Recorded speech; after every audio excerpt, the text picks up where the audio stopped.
እንግዲህ እንደምትመለከቱት በጣም ተበሳጭቶ ተናዶባታል ማለት ነው።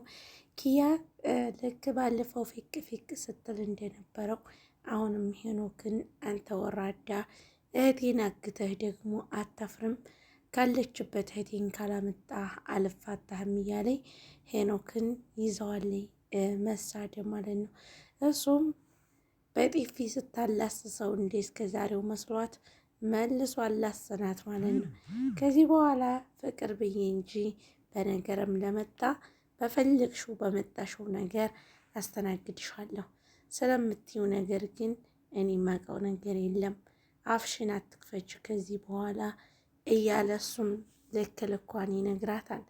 እሷም ገና ለገና ወደደኝ ብላ ትኩረቷን ከሄኖክ ላይ ያደረገች። ናሆም ደግሞ ሄኖክን ለብዙ አመታት የማውቀው ጓደኛችን ነው። ነገር ግን ደግሞ ምንም ዱርዬና አጭበርባሪ ቢሆንም እንኳ ሴትን እንደዚህ የማድረግ እንትኑ የለው ሞራሉ የለውም ይላታል። እሷም ደግሞ ባክን እሱ ነው ያገታት፣ ከሱ ውጭ ማንም ሊያግታት አይችልም ትለዋለች። እባክሽን ኪያ አሁንም ወደ ራስሽ ተመለሽና ተረጋጊና ኪራን ሂደሽ እዩ። ኪራ ራሱን የሆነ ሰው ጋር ተጣልቶ ተመቷን ይላታል። ከዛም እንደሰማች ጉዞዋን ወደ ኪራ ቤት አደረገች። ሀናና ሄኖክም ናሆምም ተከትለዋቸው ይሄዳሉ። በኪራ ቤት ሲቆዩ እንግዲህ ናሆም እንደምትመለከቱት እነሱን በመገላገልና እባካችሁ በመባባል አለ ማለት ነው።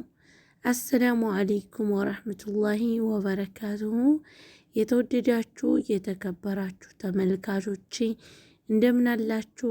እኔ ያለሁላችሁ አልሐምዱሊላህ። ለቻናሌ ለቤቴ አዲስ ሲሆናችሁ ሁላችሁም ሰብስክራይብ፣ ላይክ፣ ሼር ማድረጋችሁን እንዳትረሱ። ሀና እንግዲህ እንደምትመለከቷት ከኪራ ቤት መጥታ አፉ አላርፍ ብሏል። ዝም ብላ መቀመጥን አታውቅም እሷ። እዚህ ጋር ወንድሜ እባክህን ምንድን ነው የሆንከው እያለ ኪያም ትጠይቀዋለች። አይ ምንም አልሆንኩም እህቴ ደህና ነኝ፣ ያመመኝ መስሎሽ ነው ይላታል። እሷም አይ ወንድሜ እንዳመመህማ ግልጽ ነው ትለዋለች። እሱም ደግሞ አላመመኝም እህቴ ደህና ነኝ፣ በአጋጣሚ የሆነ ነገር ነው፣ ስለዚህ ምንም የሚያጨናንቀው ነገር የለውም ይላታል። ሁላችሁም ለዚህ ቤት ለዚህ ቻናል አዲስ ከሆናችሁ ሰብስክራይብ እያደረጋችሁ ላይክ ሼር እያደረጋችሁ አበረታቱኝ ማለት ነው። አንዳንድ መልእክቶችንም በዚሁ አጋጣሚ ጣል ጣል ማድረግ እፈልጋለሁ ማለት ነው። በሰው ሀገር የምትኖሩ እንደኛ መዳም ቤት የምትሸቅሉ ሸቃይ እህቶቻችን ማለት ነው፣ የመዳም ቅመሞች ወላሂ አንዳንድ ነገሮች ሶሻል ሚዲያ ላይ ስትገቡ በጣም ልባችሁ የሚያዝንበትና ልባችሁ የሚሰበርበት አጋጣሚዎች አሉ። አይታችኋል ሊሆን ይችላል። አንዲት ልጅ ማለት ነው እርጎ ትባላለች። ከዛሬ 2 አመት በፊት ማለት ነው በቲክቶክ ላይ እኔ እዛን ሰዓት ገና የዛሬ 2 አመት አካባቢ ነው ቲክቶክ ያወረድኩትኝ። ከዛ በፊት የቲክቶክ ተጠቃሚ አልነበርኩኝም።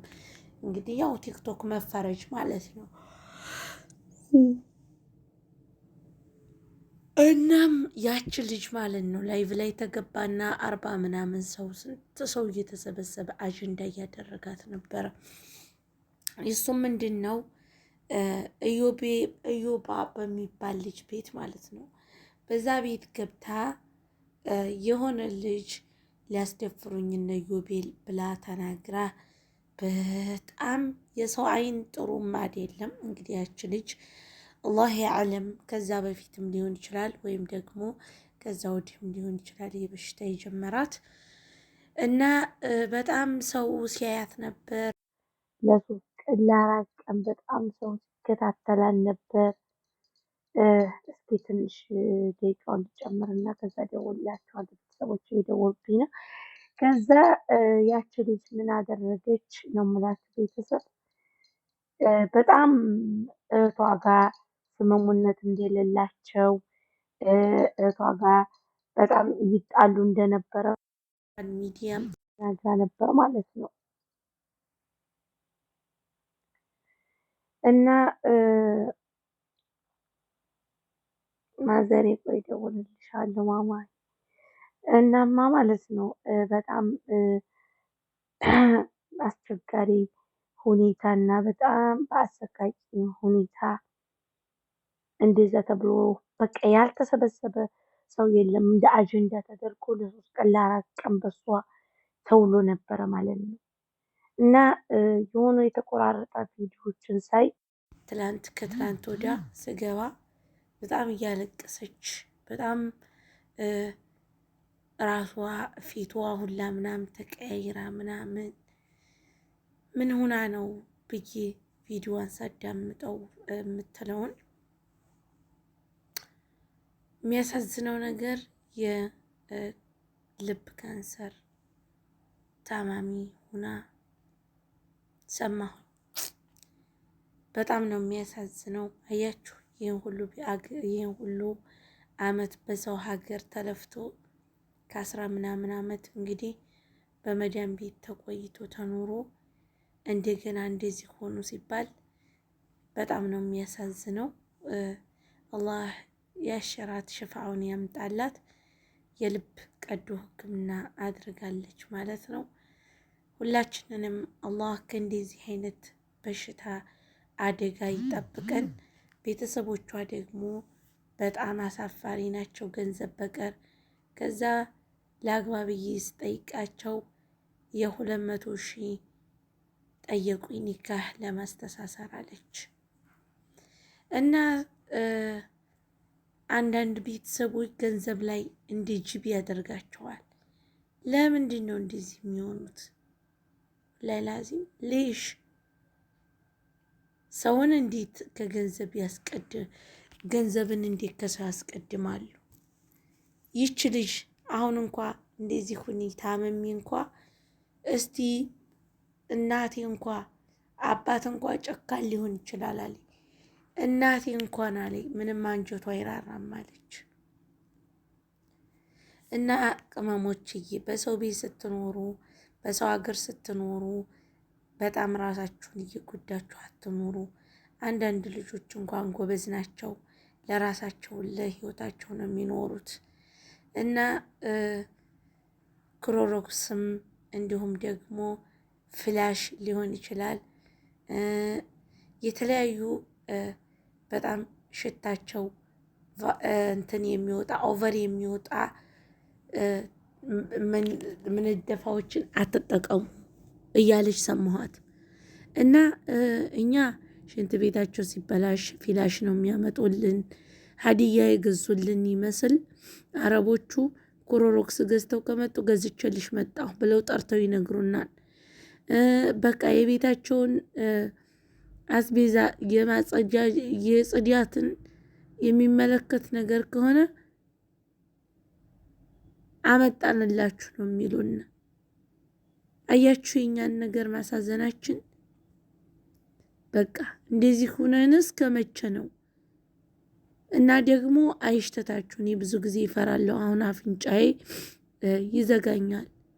ስለዚህ ክሎሮክስና እንዲሁም እነዚህ ከርካሽ ቦታ እየገዙ የሚያመጧቸው ፌሪ ምናምን የመሳሰሉ ወላሂ እኔ ሴትዮ እዚህ የሆነ 12 ብር የሚገዛበት ሱቅ አለ ማለት ነው። እዛ እየሄደች የምታመጣው እንትን ምንም አይመቸኝም። ምንም ሽታ የሌለው ነገር ይልቁንስ ቢመጣ ይሻላል። ክሎሮክስ ይሻላል ከዛ ሽታ። እና ልባችን እየታመምን ነው። አብዛኛው በልብ ድካም፣ አብዛኛው በልብ ካንሰር፣ አብዛኛው በቃ በተለያየ ነገሮች ህይወታችን እያጣን ነው ያለ ነው በሰው ቤት ማለት ነው። እና እንዴት ሁነን ነው እንደዚህ ሁነን የምንኖረው? ወላሂ ላዚም የዚችን ታሪክ ስታዩ ልባችሁ ይሰበራል። በጣም ነው የምታሳዝናችሁ። ምክንያቱም ታለቅሳለች፣ ላይቭ ላይ ደግሞ ትገባለች። አትግቢ ስትባል የዚህ አይነት በሽታ ደግሞ በጣም ከባድ ነው። ሰው ከጎናችሁ ምንም ነገር እንድትረሱ ከጎናችሁ ሊሆን ይገባል ይላሉ። እና ቁርአን የሚችል ሰው ቁርአን እየቀራ በቃ በቁርአን የሚለቅ ህመም ነው።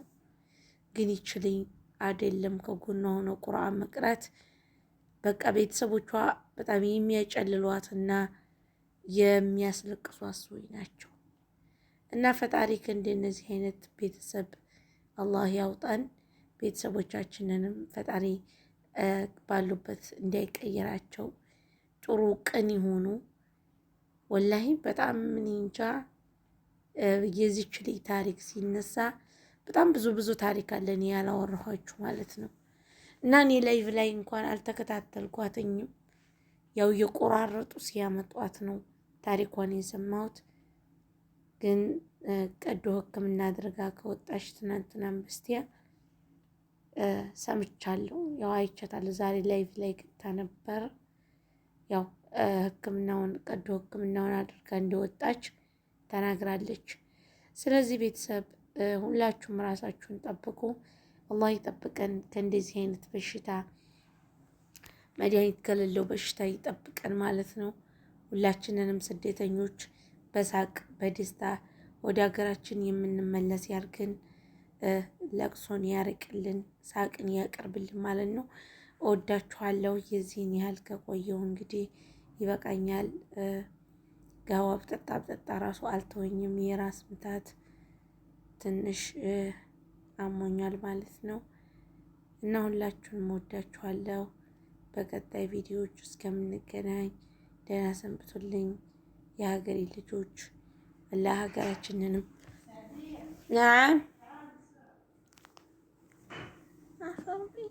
ምን ላርግሽ?